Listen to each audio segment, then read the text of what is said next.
बड़ा ही important video बना रहा हूँ। मार्केट्स जैसे आप लोग समझते हैं is a combination of risk and reward.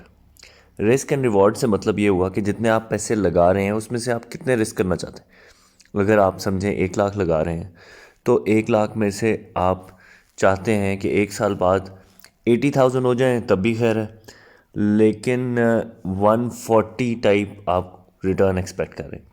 सो आप 20,000 रिस्क करके 40,000 का गेन चाह रहे हैं तो आप एक ऐसी चीज़ में इन्वेस्ट करेंगे। सिमिलरली अगर आप कहें कि 50,000 रह जाए तब भी कोई मसला नहीं है, लेकिन मुझे गेन इस तरह का चाहिए कि एक अगर मेरी प्रिडिक्शन ठीक हो जाए, अगर मेरा एनालिसिस सही हो तो ये लाख 3 लाख हो जाए। तो उसके लिए जिस स्ट्रक्चर्ड इन्वायरमेंट में आप जाएंगे वो प्रॉब्ली वो स्ट्रक्चर होगा, समझें क्रिप्टो में बिटकॉइन से नीचे आपको आना पड़ेगा एथेरियम वाली साइड पे। अब उससे आगे एक लेवल आता है जिसमें आप कहते हैं कि जिस तरह अगर ये आप इथेरियम देख रहे हैं, आप कहते हैं कि मैं चाहता हूँ कि बेशक 10,000 रह जाए, लेकिन मेरे 1 लाख में से बेशक 10,000 रह जाए लेकिन गेन जो है वो उससे भी ज़्यादा हो, लाइक योर 5-6 लैक्स आप एक्सपेक्ट कर रहे हैं रिटर्न। तो फिर आप इस तरह की इन्वेस्टमेंट्स के लिए जाएंगे जिसमें डॉट वगैरह आ जाते हैं। तो टॉप टियर हो गया बिटकॉइन, इथेरियम। फिर नीचे वाले लोअर 10 कॉइन्स आ गए जिसमें बाइनेंस कॉइन, एडा, डॉट शामिल है। तो इसी तरह स्टॉक मार्केट में भी होता है और ये एक basic general principle of investing है। मैं आज आपको ये वीडियो जो बना रहा हूँ ये बहुत इंपॉर्टेंट वीडियो है। इसमें मैं आपको ये बताना चाहता हूँ कि जब आप रिस्क को एक लेवल और बढ़ाना चाहते हैं, आप चाहते हैं कि 1 लाख रुपया मेरा हो और 10 लाख रुपए मैं ब्रोकर से लूँ, तब आप एक ऐसी मार्केट में जाते हैं जिसको कहते हैं फ्यूचर्स। फ्यूचर्स में आप अपनी पोजीशंस जो है वो लेवरेज्ड पोजीशंस होती हैं। इसमें जो सबसे इम्पॉर्टेंट बात है समझने की, ये अभी फ्यूचर्स का आपका टैब खुला हुआ है सामने। इधर अगर मेरे पास 1 बिटकॉइन है तो मैं 10 बिटकॉइन की चीज़ ले सकता हूँ, लेकिन अगर मेरी प्रिडिक्शन गलत हुई तो मेरा प्रिंसिपल अमाउंट ज़ीरो हो सकता है।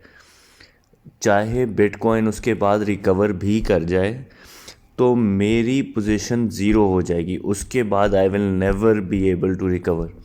इसलिए you have to be extremely safe कि जब आप फ्यूचर्स में ब्रोकर के पैसों से खेल रहे हो तो वो टाइम बार्ड एक्टिविटी होनी चाहिए। उसमें आपका एनालिसिस क्लियर होना चाहिए कि अगर प्राइस इधर हिट हुई, प्राइस नीचे आई तो मैंने स्टॉप लॉस लगाना है, प्राइस ऊपर गई तो मैंने गेन लेना है। अगर आप उसकी जगह, ये अब स्पॉट मार्केट है जिसको रेगुलर मार्केट भी कहते हैं, इसमें आपने समझें आपको लिंक पसंद है तो आपने लिंक ले लिया, लिंक की प्राइस नीचे जाए आपको कोई फ़र्क नहीं पड़ेगा, इवेंचुअली अगर आपकी प्रिडिक्शन ठीक है तो वो वापस रिकवर कर जाएगी।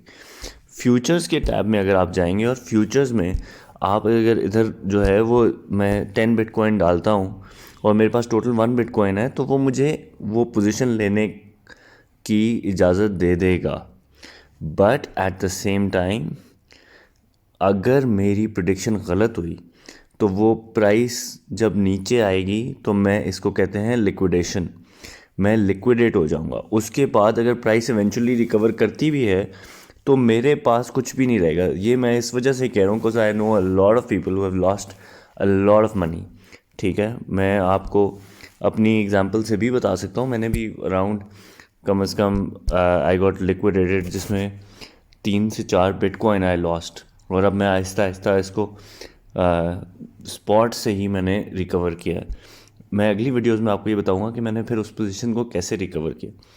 जो आज की वीडियो बनाने का मकसद है वो आपको ये बताना है कि फ्यूचर्स में अगर आप कर रहे हैं काम तो मेक श्योर कि आपकी टाइम बार्ड एक्टिविटी हो, आप प्रॉफिट लें, और अगर प्रिडिक्शन गलत हो गई है तो स्टॉप लॉस लगा हुआ।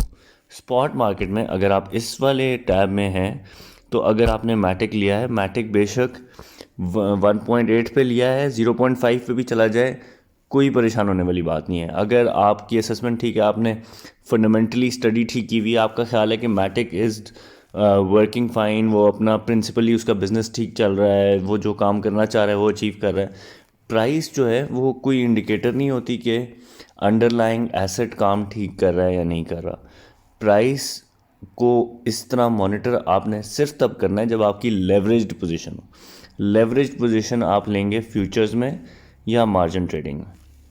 इससे जो अगली मैं वीडियो आपको बनाऊंगा उसमें मैं ये बताऊंगा कि if you are sure about a certain crypto asset जिसमें आप समझते हैं कि ये इतने टाइम के अंदर ऊपर जा सकता है बिकॉज ऑफ सर्टन न्यूज़, या तो आप चाहते हैं कि मेरे पास तो 10 लाख रुपए हैं, मैं 50 लाख का रिस्क लेना चाहता हूँ, तो इंस्टेड ऑफ इस टैब में जाने के जहाँ पे आप अपना रिस्क बढ़ाएं, आपके पास एक और ऑप्शन है जिसको ऑप्शंस ट्रेडिंग कहते हैं। ऑप्शंस ट्रेडिंग का हमारे रीजन में बहुत ज़्यादा जो है वो बहुत ज़्यादा लोग नहीं करते। तो मैं नेक्स्ट वीडियो में आपको ऑप्शंस ट्रेडिंग का बताऊंगा कि कैसे एक लेवरेज पोजीशन आप ऐसी ले सकते हैं जिसमें अगर प्राइस नीचे भी गई तो आप लिक्विडेट नहीं होंगे। चलें, ख्याल रखें, और अगर आपको ये कंटेंट पसंद आ रहा है तो मैं तभी कंटिन्यू करूँगा। अगर आप इसको फॉलो करें, सब्सक्राइब करें, लाइक करें, स्लो एंड स्टडी लेके मैं चलूँगा। आपको मेरा 4 साल का एक्सपीरियंस है, तो नीचे क्वेश्चंस पूछें तो I am sure I will be able to help you out.